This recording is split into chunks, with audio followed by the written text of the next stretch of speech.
나는 전능하신 아버지 하나님의 천지의 창조주를 믿습니다. 나는 그의 유일하신 아들 우리 주 예수 그리스도를 믿습니다. 그는 성령으로 잉태되어 동정녀 마리아에게 나시고 본디오 빌라도에게 고난을 받아 십자가에 못 박혀 죽으시고 장사된 지 사흘 만에 죽은 자 가운데서 다시 살아나셨으며 하늘에 오시어 전능하신 아버지 하나님 우편에 앉아 계시다가 거기로부터 살아있는 자와 죽은 자를 심판하러 오십니다. 나는 성령을 믿으며 거룩한 공교회와 성도의 교제와 죄를 용서받는 것과 몸의 부활과 영생을 믿습니다. 아멘. 다같이 찬송가 89장 부르시겠습니다.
은혜로운 하나님 아버지, 저희들을 지금까지 크신 사랑과 은혜로 품어주시고 인도하여 주시니 무한 감사를 드립니다.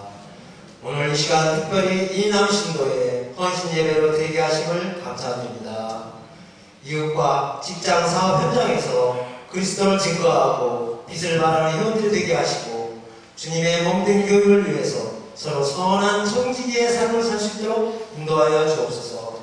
성도를 섬기고 성도를 위로하는 봉사와 헌신의 몸을 드릴 수 있는 회원들이 되게 하시고, 가정에서도 가장으로 화평과 평안이 넘치는 가정으로 이끌기에 부족함이 없도록 은총하라 하여 주옵소서. 이 시간 능력의 말씀, 축복의 말씀을 증거하시기 위해 다리에 서실 우리 전도사님 성령의 능력으로 붙들어 주시고, 이남신도 결혼을 이 자리에 함께 하신 성령님들 모두가 주님의 말씀으로 새롭게 거듭나는 축복의 시간이 되게 하여 주옵소서. 예수 그리스도 이름으로 기도드립니다. 아멘.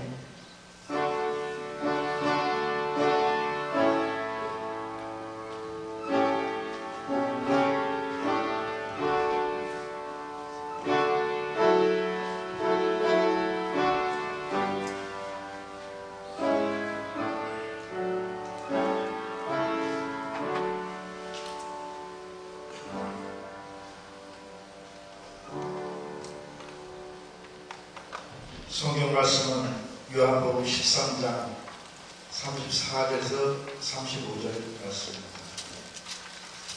요한복음 13장 34절에서 35절 말씀입니다.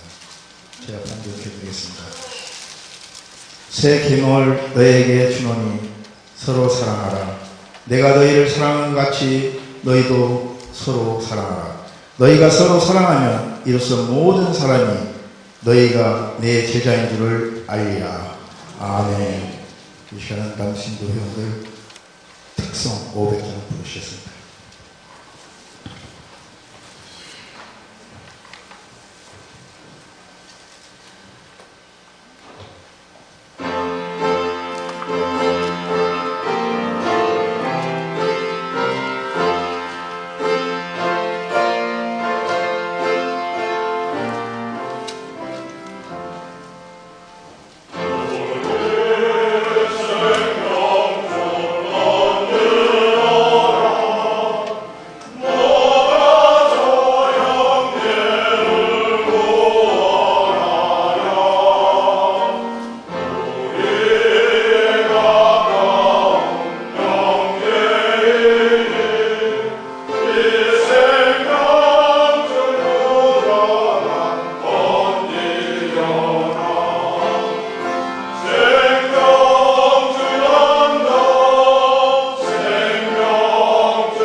시간이 서장 전도사님 나오셔서 가장 중요한 것이라는 주제로 말씀 전할 때 큰 은혜를 받으시기 바랍니다.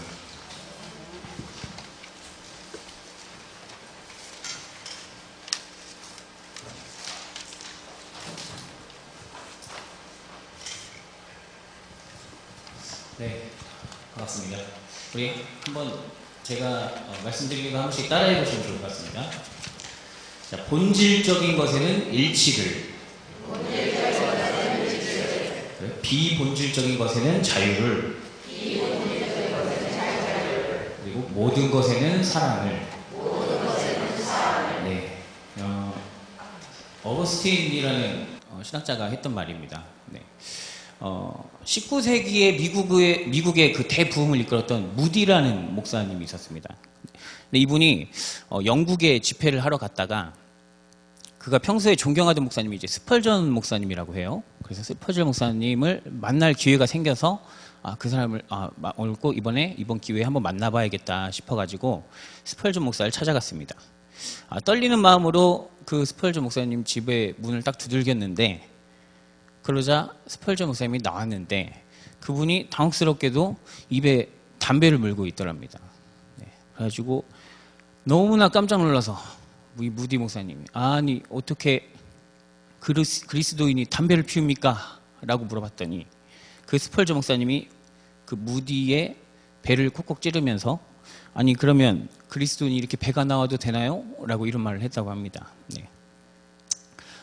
이 이야기는 이 문화에 따라서 또는 그 생각에 따라서 정죄하는 그런 관점이 좀 달라질 수 있다라는 것을 정죄가 될 수도 있고 또 어떻게 보면 또 관용이 될 수도 있고 또 이런 것을 이야기해 주는데요. 당시 이제 미국에서는 주초 문제가 약간 보수적인 신학이 주를 이뤘기 때문에 주초 문제가 아주 죄악시 여긴 반면에 영국을 비롯한 이런 유럽 교회는 술이나 담배에는 너그러운 반면에 이제 탐식에 대해서 정죄를 했기 때문에 무디의 배는 이 영국 사람들에게는 7대 죄악 중에 하나였다고 합니다. 네. 저도 지금 배가 조금씩 나오고 있어가지고 요즘에. 네. 구약에 많은 예언들이 있었고요. 그 예언들과 율법들은 그것을 읽는 사람이 경험한 또 문화가 있었고 그 사회적 배경이 있었고요. 또 그 가치관에 따라서 다르게 읽혀질 수가 있었습니다. 권력을 가지고 있던 사람에게는 하나님의 말씀은 권력을 유지하는 데 참 유용한 도구가 되기도 했고요. 또 그런 수단으로 활용되었던 것이 이제 역사적으로 많은 그런 글들이 있습니다. 그런 것들이 사실이고요. 그러니까 마음에 드는 말씀을 이용해 가지고 자기의 마음에 드는 말씀을 자기가 써먹기 좋은 방법대로 이렇게 딱 써먹었던 일들이 많이 있습니다. 저희도 생각나는 말씀들이 보면 제 마음에 딱 맞는 말씀들만 기억이 많이 나기도 해요. 제 마음에 별로 이렇게 잘 느낌이 없다 하면은 잊혀지는 말씀들도 많이 있죠. 근데 다 또 하나님의 말씀인 것은 분명한데 제 기억 속에 남는 건 제가 원하고 제가 마음에 드는 말씀들이 대부분인 경우가 좀 많습니다. 마음에 드는 말씀을 이용해서 만약에 법을 제정하는 사람이 자기의 기독교 국가에서 그 마음에 드는 말씀들만 짝짝 뽑아서 법을 만들어 버리면 일단은 자기 자리를 유지하기는 참 좋았겠죠. 그리고 백성들은 문맹이었던 사람들이 또 대부분이었으니까 반항하면 하나님의 말씀을 거역하는 것이 되어버리고 왜냐면 그 말씀을 이용해서 법을 만들었는데 그 법을 내가 지키지 않았으니까 난 죄인이 됐군요 라는 그냥 가르쳐준 대로만 그대로 습득하는 겁니다. 그러니까 어쩔 수 없이 지켜야 했죠. 힘들어도. 그러나 하나님의 법은 뭐 귀에 걸면 귀걸이고 코에 걸면 코걸이식이 아니죠. 하나님의 말씀은 한 가지인데 그런데도 인간들은 그런 오해와 악용을 끊임없이 했고 유대인들 사이에서도 이 경제적 여건으로 인해서 율법을 지킬 수 있는 사람과 그렇지 못해서 죄인으로 낙인 찍힌 사람들이 이렇게 갈려지게 되었습니다. 그런 때 구원자이신 예수님이 하나님의 아들이신 예수님이 이 땅에 내려오셔서 내려오시기 전에 그런 이스라엘 백성들에게 세례 요한은 외쳤죠. 회개하라, 천국이 가까이 왔다. 실제로 예수님이 오시고 나서 예수님과 함께 그 무리를 따라다니던 사람들은 이 땅에서 천국을 만났습니다. 그리고 천국을 누렸고요. 그래서 구원자이신 예수님이 하나님의 아들이 되셨죠. 하나님의 아들로 그들에게는 정말 하나님의 아들이 되셨던 겁니다. 그들은 이 땅에서 천국을 경험했습니다. 그래서 예수님이 전해주신 복음이라는 것이 하나님 나라의 복음이라고 하는데, 그 하나님 나라의 복음은 이 보편적이란 말을 합니다. 그 누구도 배제되지 않는 하나님 나라의 복음이었습니다. 그래서 예수님은 오늘 말씀에서 새 계명을 줬다고 합니다. 이전에 말씀하신 것도 나는 율법이나 선지자를 폐하러 온 것이 아니다라고 하면서 율법을 완성시키러 왔다고 하시죠. 네. 예수님이 보통 바리새인들이 보기에, 보통 이스라엘 백성들이 보기에 많은 율법을 깨는 것처럼 보였는데 사실은 그것이 완성시키러 왔다고 하고 말을 하셨습니다. 그리고 그 완전한 율법은 오늘 말씀에서 새 계명을 너희에게 주노니 너희가 서로 사랑하라. 내가 너희를 사랑한 것 같이 너희도 서로 사랑하라. 사랑의 율법으로 이 앞에 있던 율법들을 폐하러 온 것이 아니라 사랑의 관점으로 다 완성시키러 왔다라고 얘기하셨습니다. 그러면 구약에 있었던 그 많은 율법들은 없어져야 할 것들이 아니라 사랑의 관점에서 재해석되어야 한다라는 것을 배울 수가 있죠. 네. 그럴 때 우리가 하나님의 온전한 뜻을 알게 되는 것입니다. 그래서 어거스틴은 오늘 그 맨 마지막에 그 모든 것에 본질적인 것과 비본질적인 것, 본질적인 것에는 일치를 두고 비본질적인 것에는 좀 자유를 주고, 그리고 그 모든 것에는 사랑으로 뒤덮어주자라고 말한 것처럼 보입니다. 자, 하나님의 말씀은 한 가지였습니다. 그러나 많은 사람들이 오용한 이야기들을 찾아보면 그런 이야기들은 많이 있겠죠. 그런데 오용이 아니라 이제 악용하는 사람들도 많이 있었습니다. 특히 요한계시록의 말씀이 사람들을 속이고 현혹하기에 참 좋았습니다. 이단들이 눈앞에 이제 요한계시록의 말씀을 탁 우리 앞에 내놓고, 자, 여기 이 말씀이 있지 않냐, 그러니까 이 복음을 받아들여라라고 한다면 좀 당혹스럽기도 하고, 이것에 어떻게 또 반박을 할 수는 없고, 또 그 사람들이 말하는 것들이 척척척 앞뒤로 찾아가면서 이야기하다 보면 다 맞는 것 같고, 네. 왜냐면 그런 일들이, 그 구절들이 당장 내가 어떻게 반박할 수 없고 또 증명할 수 없기 때문입니다. 네. 한동안 이제 많은 이슈가 되었던 말씀, 우리 요한계시록 14장 1절 한번 볼까요? 우리 다 같이 한번 보도록 하겠습니다. 우리 말씀 한번 올려주세요. 요한계시록 14장 1절 말씀입니다. 한번 찾아볼까요? 14장 1절 다 같이 한번 읽도록 하겠습니다. 시작. 또 내가 보니 어린 양이 시온 산에 섰고 그와 함께 14만 4천이 서 있는데 그들의 이마에는 어린 양의 이름과 그 아버지의 이름을 쓴 것이 있더라.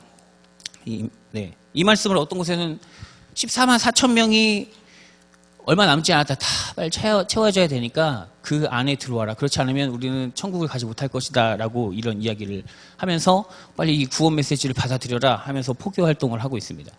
네.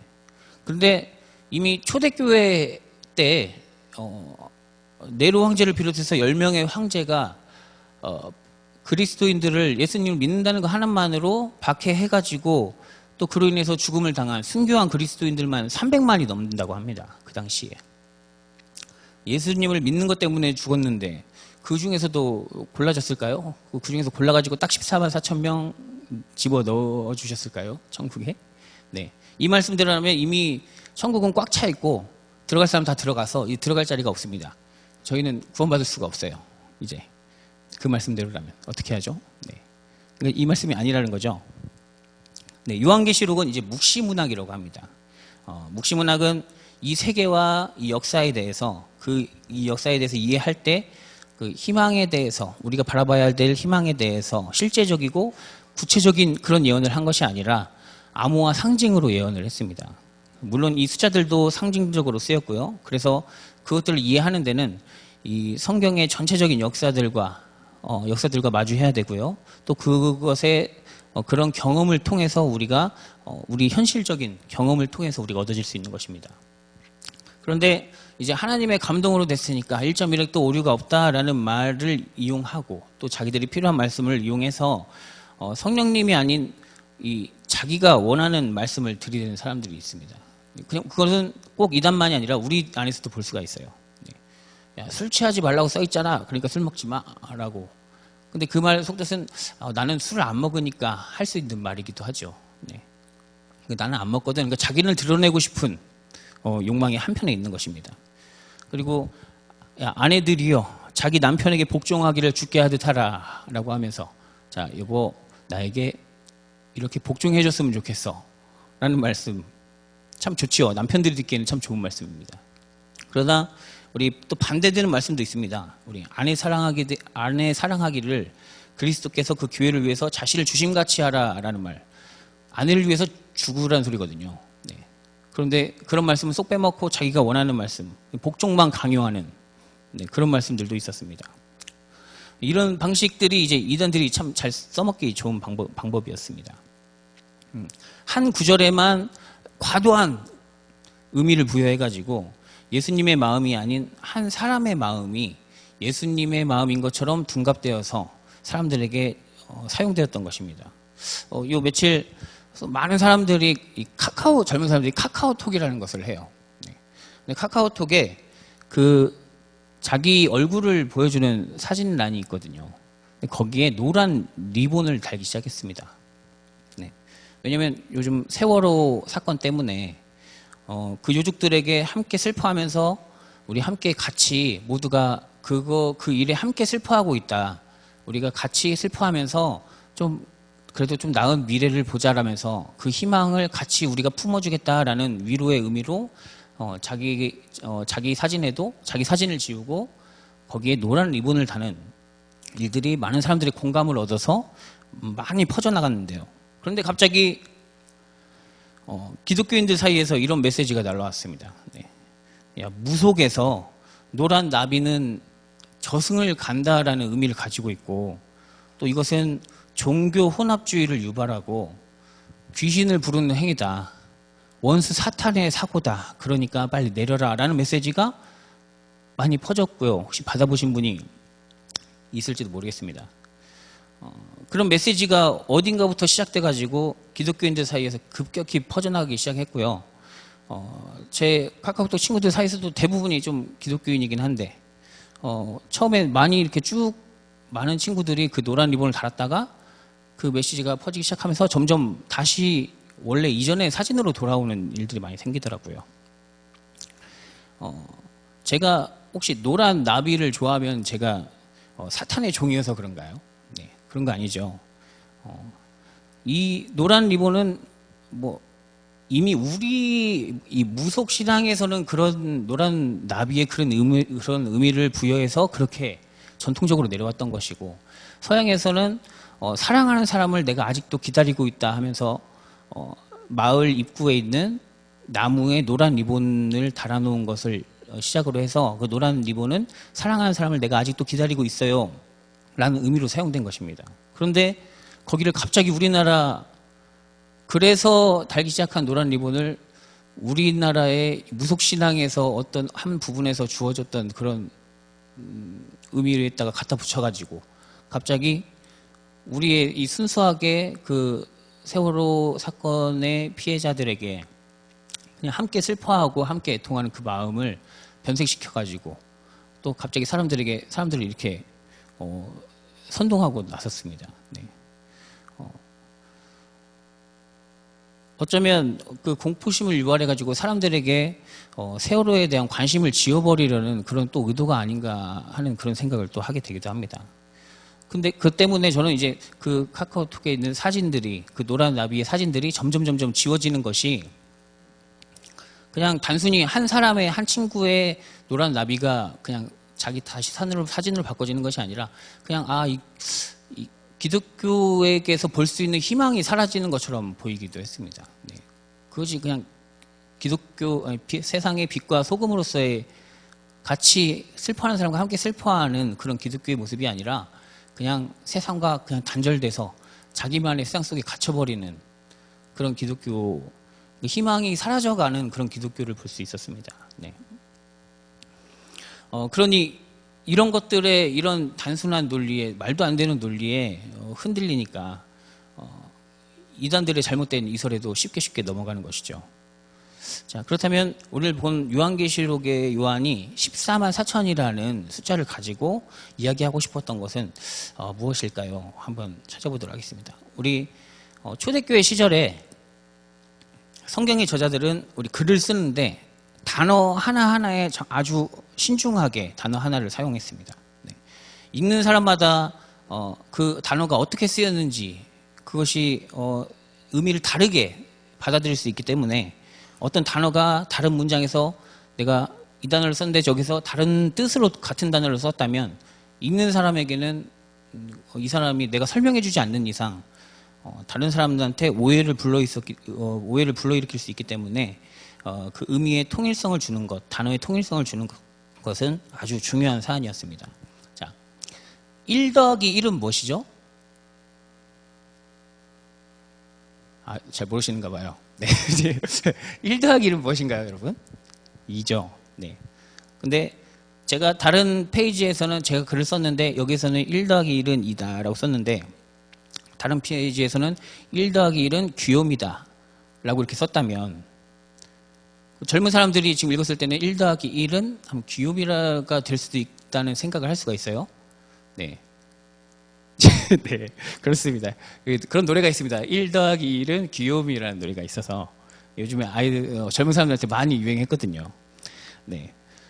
그런데 제가 이런 앞에도 이런 글을 쓰고 뒤에도 그런 글을 썼다면, 다른 글을 썼다면, 제가 어떤 다른 글에서 그녀의 매력은 1 더하기 1 같다 라고 썼다면 어떻게 해석이 될까요? 그녀의 매력은 2가지가 있다 라고 이해가 될 수도 있고요.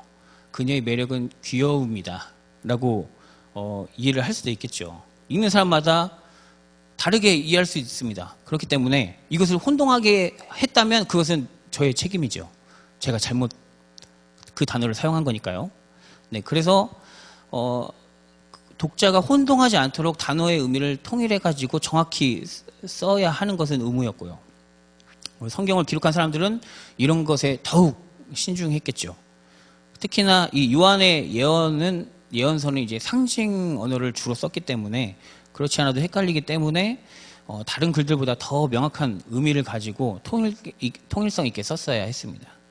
그렇다면 요한이 말한 이 14만 4천이라는 숫자는 처음에 요한계시록 7장에 나오는데요. 하나님께서 이스라엘의 12지파, 각 지파마다 12,000명씩 이마에 도장을 찍어 놓으셨다고 합니다. 이 숫자를 더해보니까 14만 4천이 되는 거죠. 네. 이 숫자는 물론 이제 상징적인 숫자이고요. 자, 하나님께 도장을 받은 이것이 주는 의미는 하나님께 도장을 받은 완전한 사람들입니다. 인정을 받은 사람들. 하나님께 인정을 받은 흠이 없는 사람들을 뜻합니다. 자, 완전한 사람은 구체적으로 14장 5절에 나오는데요. 우리 요한계시록 14장 5절 한번 보여주시겠습니다.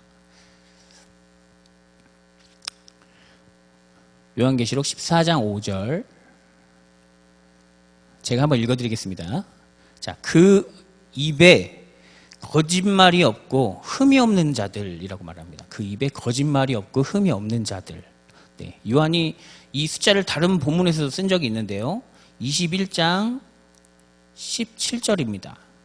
거기에는 그 성곽을 측량함에 144 규빗, 사람의 측량, 곧 천사의 측량이니라 라고 했습니다. 예. 14만 4천 144. 네. 이 성벽의 두께를 말하는데요. 이것은 한 65m 정도가 됩니다. 새 예루살렘이 세워졌을 때 그 안에 들어갈 수 있는 사람을 이야기해주고 있습니다. 네. 아무나 들어갈 수 없다는 얘기죠. 즉 여기까지 이제 한마디로 정리하면 새 예루살렘에는 거짓말하는 자는 들어갈 수가 없다라는 것입니다. 네. 그 입에 거짓말이 없고 흠이 없는 자들이 14만 4천 명 중에 14만 4천 명이 그 안에 거짓말하지 않는 사람들이 들어가니까요. 그래서 새 예루살렘에는 거짓말하는 자는 들어갈 수 없다입니다. 그 결론을 21장 27절 우리 마지막으로 또 한 번 더 보겠습니다. 네. 다 같이 한번 읽도록 하겠습니다. 시작. 무엇이든지 속된 것이나 가능한 일 또는 거짓말하는 자는 결코 그리로 들어가지 못하되 오직 어린 양의 생명책에 기록된 자들만 들어가리라 라고 했습니다. 네, 거짓말하는 자들이랍니다. 네, 거짓말 어제도 했는데요, 저는요. 네, 밥 먹었냐고 물어보길래 밥을 먹었다고. 네, 안 먹었는데요. 부담스러워할까봐 그냥 밥 먹었어요 라고 거짓말 했는데 네, 어떻게 하죠? 저는 새 예루살렘에 들어갈 수 없는 사람이 되어버렸습니다. 네. 근데 요한은 그래서 앞에서 다른 말로 또 그러면 거짓말이 뭘까를 한번 찾아보면 되겠죠. 네. 요한이 동시에 같이 쓴 글이 있습니다. 요한 1서 2장 22절입니다. 네, 여기에 이제 거짓말하는 자에 대해서 명확히 밝혀주었습니다. 요한은 큰일 날 뻔했어요. 이 말씀이 없었으면. 네, 거짓말하는 자가 누구냐? 같이 함께 읽겠습니다. 시작. 거짓말하는 자가 누구냐? 그리스도의 심을 부인하는 자가 아니냐. 아버지와 아들을 부인하는 그가 적 그리스도니. 네, 다행히 명확하게 밝혀줬습니다. 그리스도를 부인하는 자, 예수님께서 그리스도임이 이거 아니다라고 말하는 그런 사람이 거짓말하는 자이고, 예수님이 그리스도이심을 부인하는 자는 그 14만 4천이라는 숫자, 누구에게나 열려있지만 제한된 숫자, 그 안에 들어갈 수 없다는 말입니다. 예수님이 그리스도이심을 믿는 사람은 누구나, 그러니까 하나님의 도장, 이마에 인치심을 받은 자라는 것입니다. 여러분, 예수님께서 우리의 그리스도이심을 믿습니까? 네, 여러분들은 그러면 인치심을 받은 자, 하나님의 이마에 도장을 받은 14만 4천 명 안에 들어가는 그런 사람들이 되는 것입니다. 자, 그렇다면 이 본질적인 것에는 일치를 해야 된다고 했는데, 우리가 모두가 함께 일치해야 될 것 한 가지, 그것은 무엇인가요? 예수님이 그리스도이심을 믿는 것. 네, 그것 하나는 우리가 모두가 일치해야 하는 한 가지인 겁니다.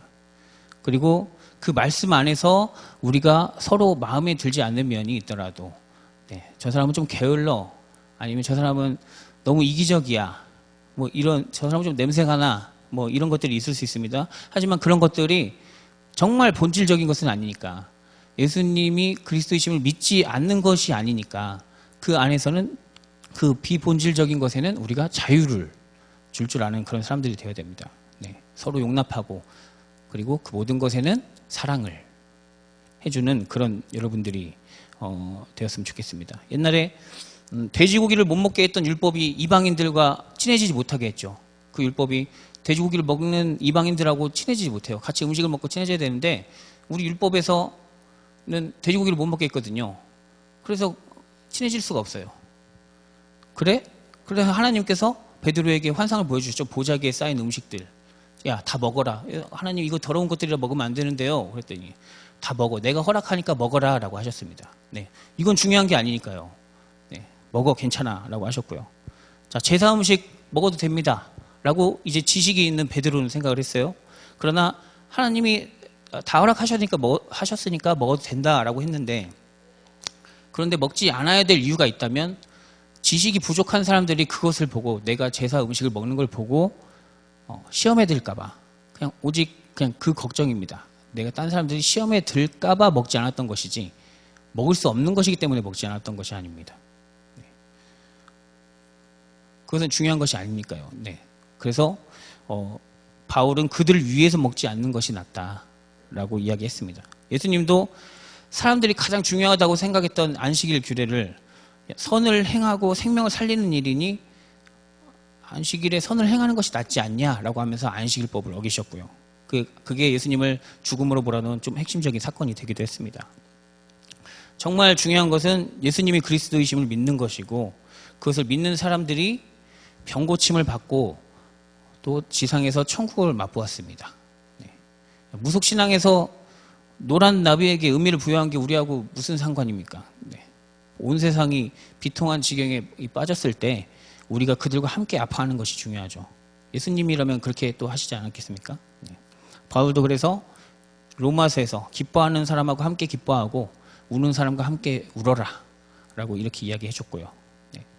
오히려 그렇게 기독교인들이 그렇게 했을 때 모두가 더 단결되어서, 세상 사람들보다 더 단결되어서 그 사람들과 함께 울고 슬퍼하고 관심을 가져줬을 때, 사람들이 저기 교회에 희망이 있구나. 새하늘 새 땅이 바로 저기구나 라고 생각하면서 많은 사람들이 몰려들지 않을까 하는 생각을 해봅니다. 네, 어거스틴의 말처럼 이 모든 것에 사랑을 더해주는 것입니다. 사랑만이 완전한 율법이라고 할 수 있습니다. 우리 서로 사랑합시다. 네, 쑥스럽지만 네. 이번에 이남신도 수련회를 금요일, 토요일 갔다 왔는데요.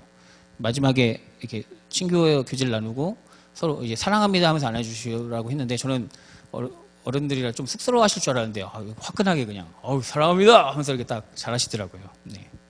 서로 한번 해볼까요? 사랑합니다. 사랑합니다. 네, 사랑합니다. 진짜 사랑합니다. 네.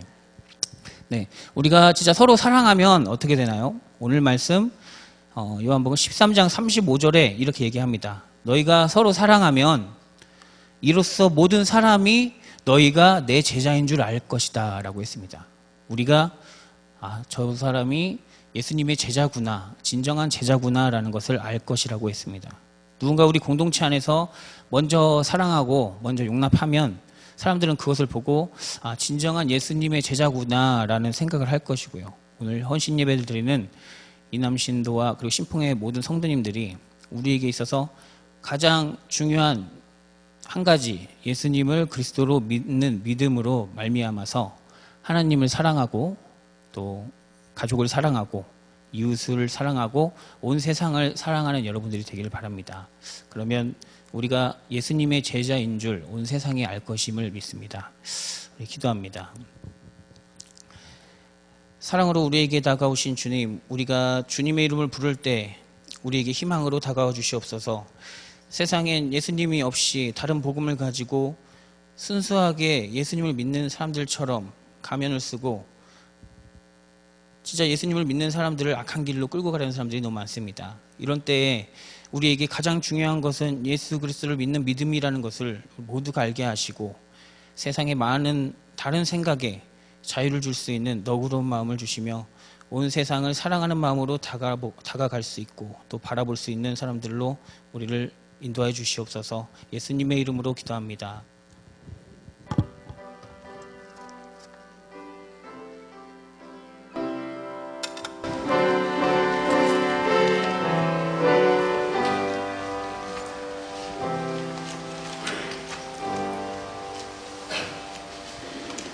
감사 찬양 303장 다 같이 부르시겠습니다.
늘 깨어서 기도하고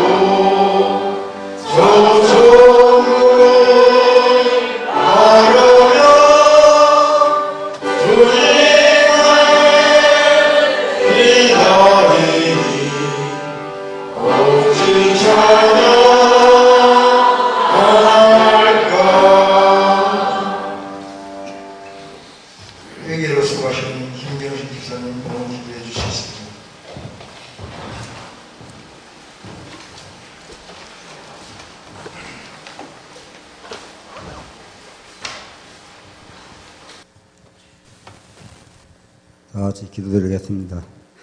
선하신 우리의 목자신 하나님 아버지, 우리를 항상 선하고 풍성한 길로 인도하시고 은혜를 채워주시는 하나님 아버지, 먼저 찬양과 영광을 드리옵나이다. 주여, 우리가 가진 모든 것이 하나님이 주신 귀한 선물임을 알게 하시고 구별하여 준비한 예물을 주님께 바치오니 연합하여 주시옵소서.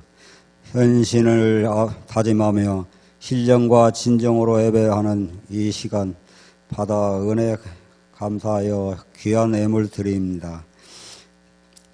드려진 이 예물이 진정 하나님이 원하시는 뜻대로 사용하게 하시고 사용되는 곳마다 하나님의 역사와 은혜가 넘쳐나게 하옵소서. 또한 이 예물을 드리는 손길 위에 복을 주사 그들의 사정과 필요에 따라 모든 것을 넘치게 채워 주옵소서. 감사드리오며 예수 그리스도 이름으로 기도드리옵나이다. 아멘.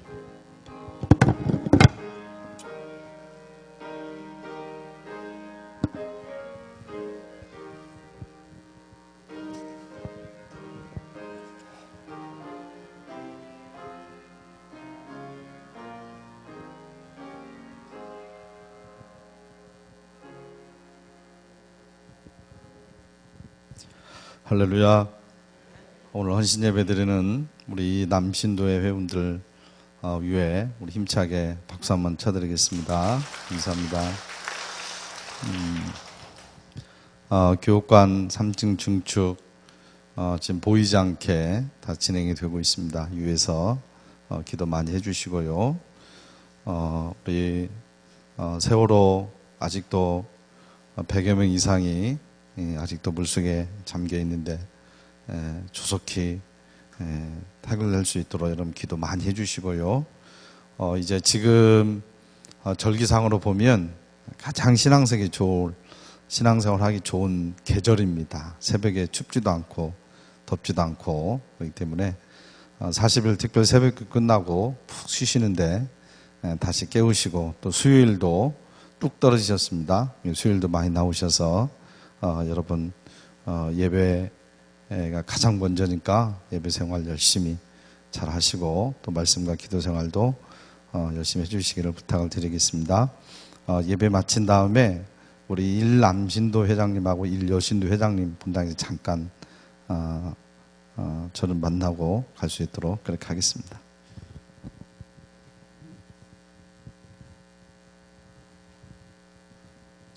다 같이 찬송가 455장 부르신 후 목사님의 축도로 이남신도의 헌신 예배를 마치겠습니다.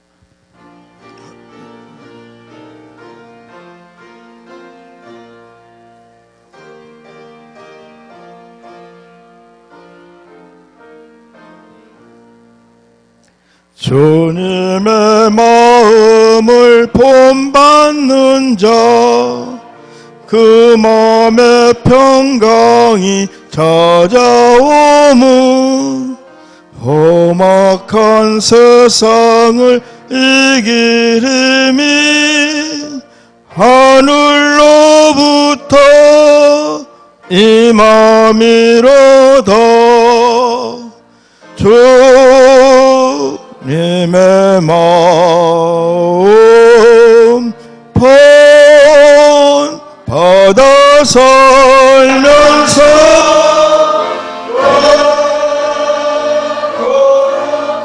거룩하신 나도 외로이 주 모습 내 눈에 안 보이며 음성의 귀에 안 들려도 내 영혼 날마다 주를 만나 신령한 말씀 늘 배우도다. 주님의 마음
우리 주 예수 그리스도의 은혜와 아버지 하나님의 극진하신 사랑과 성령님의 교통하심과 기름 부으심이 가장 소중하고 가장 본질적인 것을 붙들고 몸부림을 치고자 이 시간 헌신하며 예배드리는 사랑하는 남신도 회원들 위해와 신통지단의 모든 믿음의 권속들 위해 지금으로부터 영원토록 함께하여 주시옵기를 간절히 축원하옵나이다.